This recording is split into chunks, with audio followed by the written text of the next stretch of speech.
Hi guys, muchas gracias amigos, amigas. This is me again, Jay, and for today's vlog, I'm gonna show you and give you some tour in Ibiza, Spain. Yeah, tama ho yung naririnig ninyo. Andito po ako ngayon sa Ibiza, Spain. So papunta tayo sa city nila. So we're gonna ride a bus going there kasi medyo malayo ho yung biyahe natin papunta sa city. Mga nasa half an hour, I guess, yung biyahe papunta doon. So ayan, so nandito na ho tayo sa bus.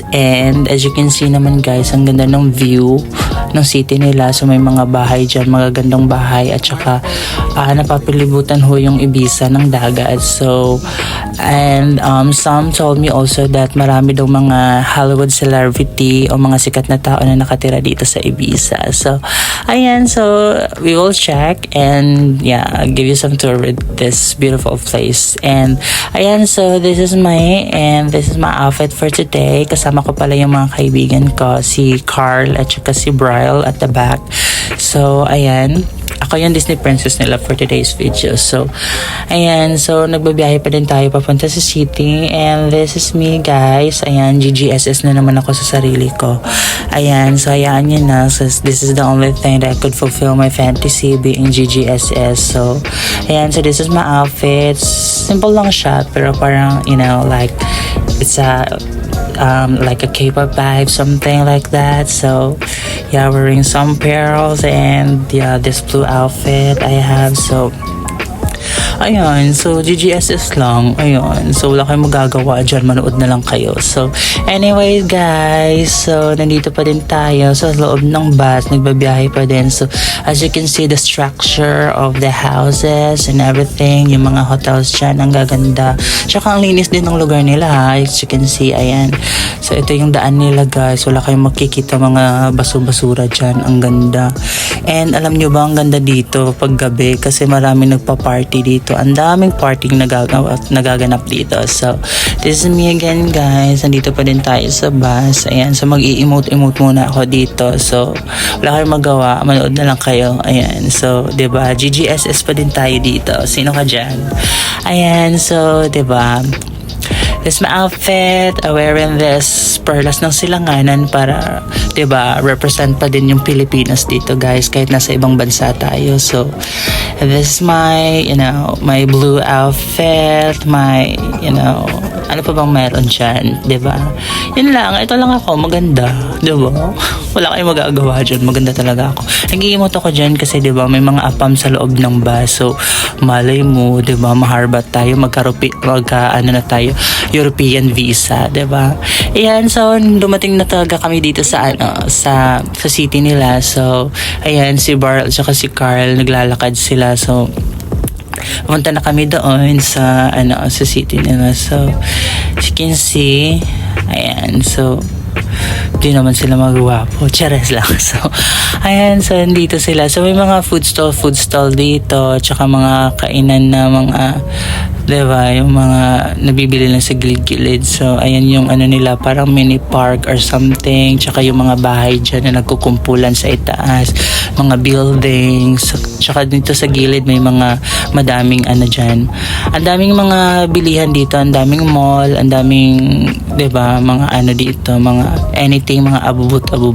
Kaso nga lang ang mamahal kasi, diba, euro yung ginagamit na pera dito. So ayan, so naglalakad pa din kami papunta doon. Ayan. So ito na naman ako, diba, GGSS na naman. So ayan, diba, lakad-lakad lang tayo dito. So ito yung mga building, ito yung nila, lugar nila, diba, harap lang ng dagat, diba, pak, sino ka dyan, diba, lalakad na tayo dito. Ayan, mag-i-emote na naman tayo dyan. So as you can see guys, yung sa itaas, diba, ang gaganda ng mga bahay dun.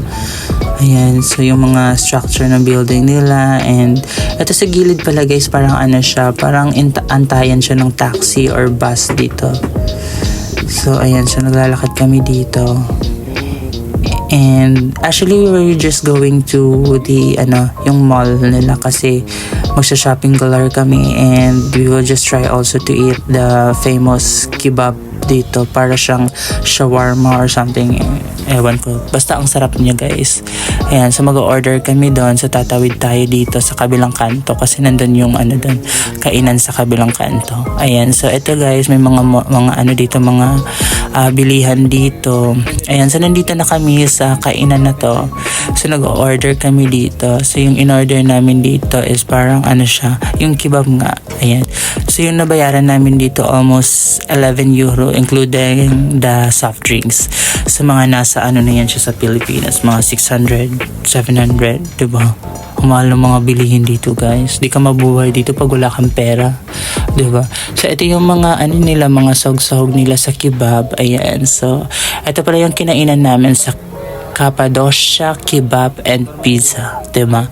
So while waiting with our order, this is Carl and Bryle again. So ayan, so nagre-ready na yung ano dyan si kuya sa likod, diba? Ang gwapo ng tagaluto nila. So ayan yung inaano nila na pagkain. No? Ayan, so ang sarap, diba? So nagchacharot-charot lang ako dyan na nag-iimot-imot. Pero yung video ko talaga yung nagpe-prepare ng pagkain sa likod. Ayan, sa Espanyol yan siya guys kasi nasa Spain tayo. Ayan, diba? Diba, ang fresh pa din natin dito. Ayan lang, imot-imot lang tayo dito. Diba, ganyan. So, we're just waiting for the food. Diba, medyo matagal din yung serving. So, ayan na nga. Andito na siya guys. So, this is the food that we ordered. So, ang sarap nito guys, in fairness. Hindi kayo manghihinayang sa binayad ninyo, diba? Ayan, ganyan siya kalaki. Ganyan siya. Siksik-liglig talaga yung laman ng pagkain ng ano nila. Ng mga toppings and all. So, may mga ano siya, mga karne-karne siyang beef. Tsaka mayonnaise, mga gulay-gulay. So, yan, kumain na sila. Kumain na si Bryle. Ayan. Diba? Kung natikman nyo to guys, ang sarap nito guys. Di kayo magsisisi sa binayad ninyo. Ang sarap nito. So, may mga madami pang tindahan dyan sa gilid. So, this is me trying this food. O yan. Sobrang sarap nito guys. Amazing talaga siya. Diba? Di kayo magsisisi. So, after that, eating the kebab guys, pumunta na naman kami dito sa KFC. Kasi medyo nagutom na naman kami sa kakalakad namin at saka kakapicture namin. And after eating again in the KFC guys, pumunta na naman kami dito sa Pull and Bear kasi magsha-shopping galore tayo dito. So bibili tayo ng mga mga pang-aura na naman natin kasi alam mo naman mahilig tayong umaura. So 'di ba? So punta tayo dito sa Pull and Bear. So ubusan ng euro to te. Ayan, ubusan tayo ng euro dito. 'Di ba? Ayan, so this is me. GGSS na naman tayo. Ayan, so ito yung mga bilihan dito. May mga earrings, may mga phone cover, mga mamahaling bag dito. Mga mga outfit. So this is me guys. Ayan, so nag-i-emote tayo dito sa salamin nila kasi ang ganda ko talaga ngayon, di ba? Pak, this is my outfit, this is my Korean shoes, and this is my, my Foma socks, and this blue shirts, and with this black shirt, and this perlas na silanganan, and this face, diba? It's giving fantasy. Ayan. So, while waiting, kasi nakapila tayo sa counter, ayan. So, para magbabayad tayo dito sa binili natin. Ayan. So, bumili ako dito ng medyas. So, around 7 euro ito, guys. 7.99. So, mga nasa 8 euro na din siya. Ayan. Ito na siya. Nakabili na tayo. So, pupunta na naman tayo dito sa ibang store para magbili pa ng mga ibang bibili natin.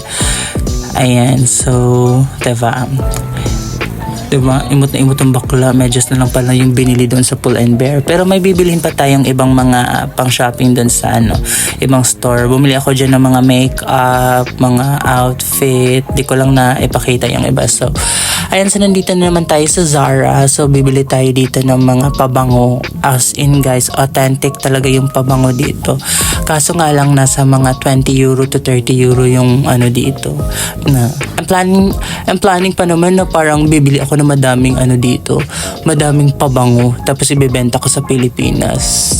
Bet nyo yon guys, di kayo masisisi. Ang bango-bango ng mga pabango nila dito, tsaka yung mga, diba? So this is me, yan. So nandito tayo sa Zara, ayan. So bibili tayo ng mga anik-anik dito.